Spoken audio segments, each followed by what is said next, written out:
So today I want to talk about how to structure your eating habits for greater fat loss, better health, more energy, and just generally better results. So if you've been around for a while, you've probably seen it all. Low carb diets, high fat diets, low protein diets, low calories, shake diet, all vegetables, soup detoxes, juice detoxes, lemon detoxes, whatever. It doesn't matter. So what I'm going to tell you today goes against the grain, and especially if you're following the principle of 3 meals a day. It's going to upset you a little bit. It's going to go against what's normal, but it works really well and it's super simple to implement once you get it down packed. So what you need to do is you need to start off with skip breakfast. I know, shock horror.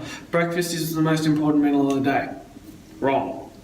What often happens is you spike your insulin and your cortisol levels first thing in the morning, especially if you're having things like cereal or toast.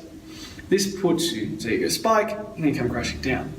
And then you eat again at lunch, and then you come crashing down. That's why about 3 o'clock you find yourself super exhausted.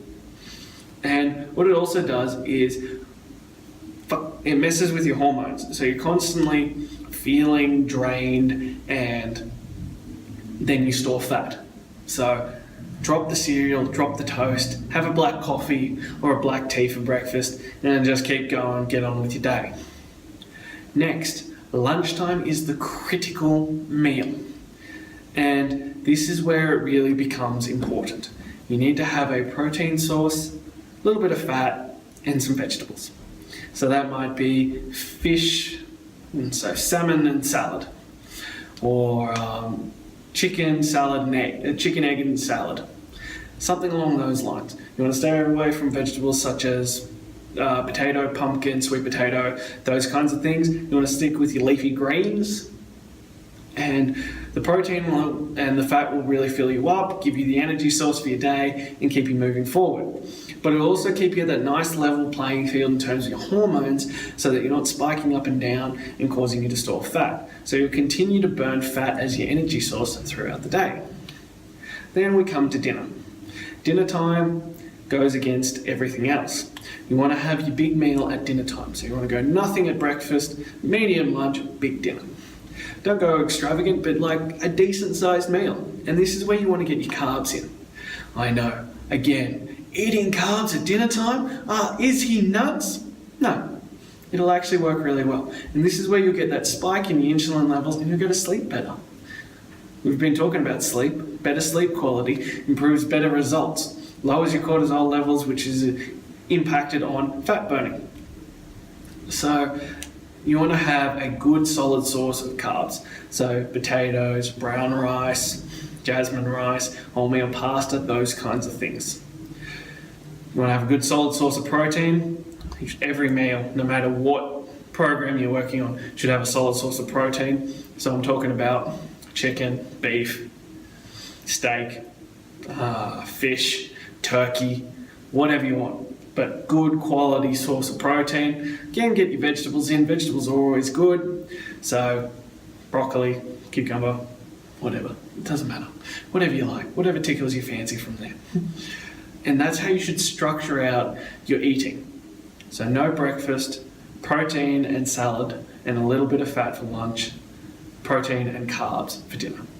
The carbs will then also give you energy for your next day. So you'll find once you get into the rhythm of this, you'll wake up in the morning with way more energy, feeling more energetic, ready to go, and you'll very quickly start to notice the weight starting to drop. So that's a very simple breakdown of it. Now, in all my programs, I include recipes and things like that to keep you progressing forward, so that you can, keep it interesting and keep moving forward with that. But there is a very simple breakdown of how I structure the diet for most of my clients.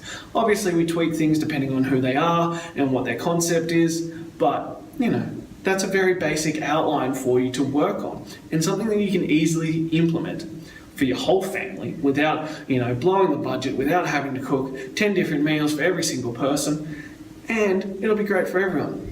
Not to mention the intermittent fasting in the morning will help reduce your risk of diabetes, cancer, heart disease, all those kinds of things that you really want to avoid at all costs.